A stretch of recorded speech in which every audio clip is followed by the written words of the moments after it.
영리병원을 둘러싼 또 다른 논란이 시작될 것 같습니다. 국내 첫 영리병원이죠. 제주 녹지국제병원이 제주도를 상대로 소송을 제기했는데요. 내국인 진료를 금지한 조건부 허가를 취소해달라라는 게 이유입니다. 관련해서 시민단체 측은 이 소송은 이미 예견된 거다. 그러니까 영리병원 허가를 철회해야 한다. 이런 입장이 나왔는데요.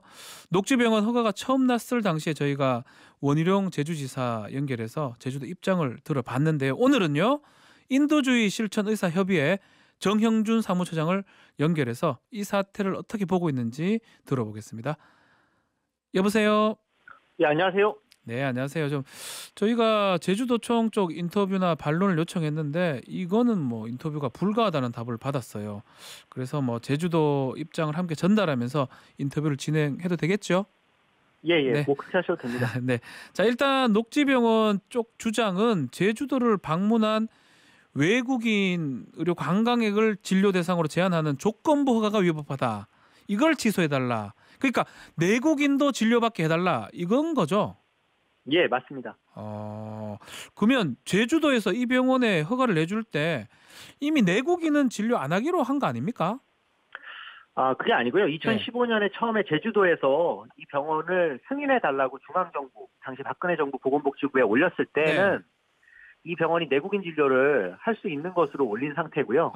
제주도 자체가 당시에 만든 팜플렛이 있습니다. 이 헬스케어 타운의 이 영리병원에 대해서 그 팜플렛에서 2016년까지 제주도민은 비롯한 내국인이 진료할 수 있다라는 점이 명시되어 있습니다.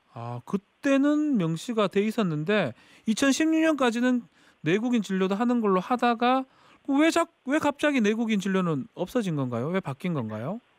이게 이제 작년에 원희룡 지사께서 이제 그 지자체 선거를 앞두고 사실 영리병원 허가 논란이 거세지니까 수기형 민주주의 제도인 이제 공론조사위를 열어서 이 공론조사의 결과를 따르겠다고 말을 한 건데 이제 그 공론조사의 결과를 간단히 설명드리면 이제 영리병원을 불허하는 쪽으로 도민의 이제 의견이 70%가 나왔습니다. 그렇죠. 수기형 민주주의로 2, 3개월 동안 이제 토론도 했고 영리병원 반대가 더 많았잖아요. 예, 반대가 70%였죠.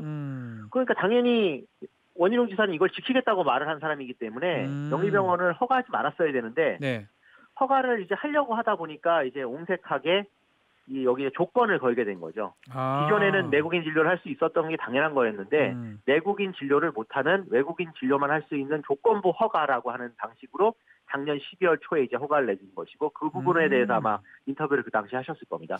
그러니까 공론조사의 결과는 반대로 나오니까 조건부로 내국인을 진료하지 않는 거를 조건으로 이렇게 허가가 난 그런 상황이네요.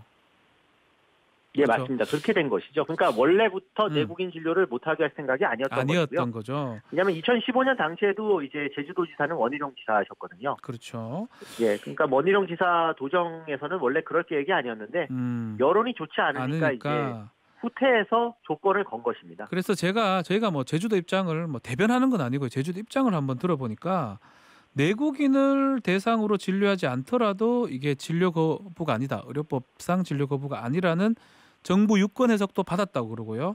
2015년에 녹지병원이 제출한 사업계획서도 외국인 의료 관광객을 대상으로 한다. 이렇게 명시를 했다고 또 이런 얘기를 하더라고요. 이건 어떻게 보십니까? 일단 첫 번째로 이제 중앙정부에다가 유권 해석 받은 부분은 중앙정부도 일정 정도 책임을 져야 되는데 그렇다 치더라도 이건 유권 해석입니다. 유권 해석에 불과하다. 예, 유권 해석에 불과하고요. 그다음에 두 번째로 이제 녹지병원이 제출한 사업계획서는 지금 공개를 안 하고 있어서 문제인데 이게 왜냐하면 기업 비밀이라고 해서 공개를 안 하고 있는데 그 부분에 이제 일정 정도는 외국인 의료 관광객을 대상으로 하겠다고 아마 명시를 한 것으로 보입니다. 근데 이건 당연한 것인 게 이제 녹지병원은 중국계 이제 그 부동산 기업이 자본을 투자하는 그런 병원이다 보니까 당연히 사업계획서에 외국인들을 많이 진료하겠다고 써놨을 거라고 저희는 생각하고요. 하지만 결코 이 사업계획서가 외국인만 진료하겠다고 써있지는 않았을 것이다. 외국인만 아니다. 예, 그렇게 당연히 생각할 수밖에 없는 게 왜냐하면 그랬다면은 2015년에 중앙정부에 이제 승인을 해달라고 이것도 제주도에서 올린 건데 처음에 검토를 한 다음에 올리거든요. 그 당시에 그렇게 해서 올리지 않았습니다. 자, 지금 상황에서 녹지병원 상황을 혹시 알고 있습니까? 개원 준비를 잘하고 있는지 궁금하네요.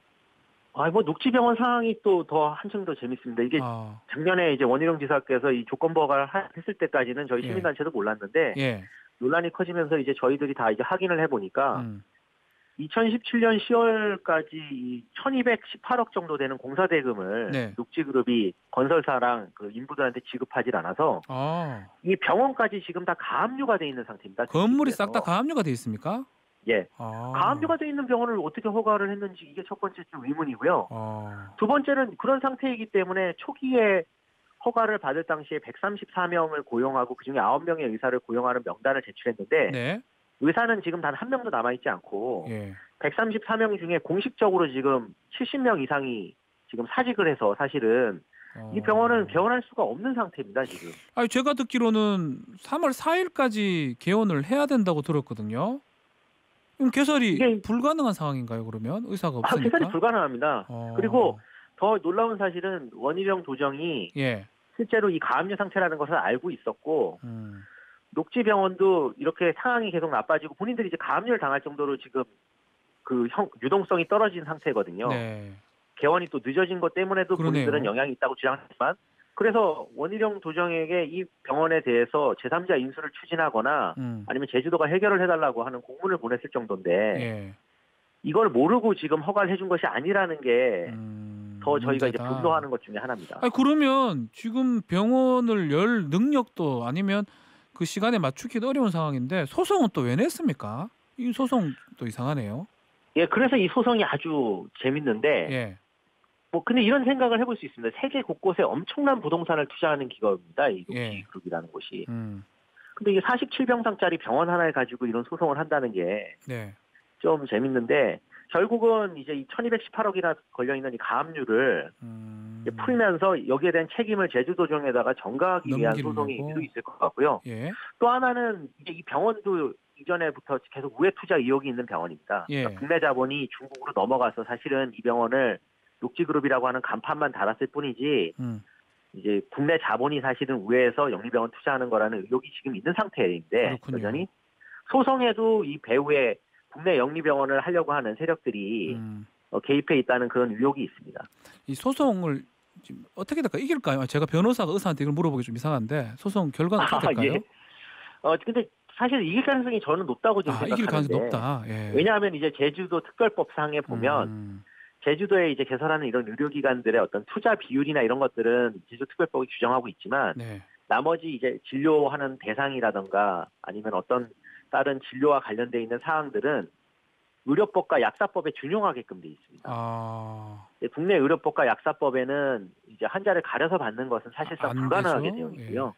그래서 국내에 있는 저희가 아는 모든 이제 서울에 있는 굴지의 대학병원들도 뭐 외국인 환자라고 받지 않고 이렇게 할 수는 절대 없습니다. 무차별로 받아야 됩니다.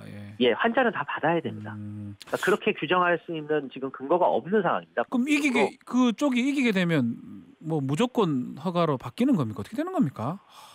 이기게 되면 일단은 그 다음에는 이렇게 돼서 이제 더 경제적 손해를 봤다고 아마 민사소송을 또 할 가능성이 높고요. 손해배상 선고. 그 외에도 이제 이게 판례가 돼서 두고두고 이제 한국에서는 이런 경제자유구역이나 이런 곳에 외국인 투자하는 모든 영리병원이 내국인 진료할 수 있게끔 그렇게 이제 저희가 이제 흔히 이야기하는 영리병원이 주장하시는 분들이 항상 주장하는 내용을 한 발 슬쩍 들어놓듯이 이제 국내에 한번 시작할 수 있게끔 되는 그런 효과가 있는 것이죠. 중요한 소송이 될 수도 있다는 이 말씀이네요. 오늘 말씀 여기까지 듣겠습니다. 감사합니다.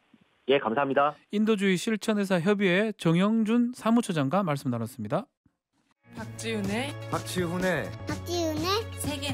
세계는 그리고 우리는 박지훈의 세계는 그리고 우리는 모두를 위한 쉽고 맛있는 시사 MBC가 드리는 저녁 시사 세계는 그리고 우리는 평일 저녁 6시부터 8시까지 박지훈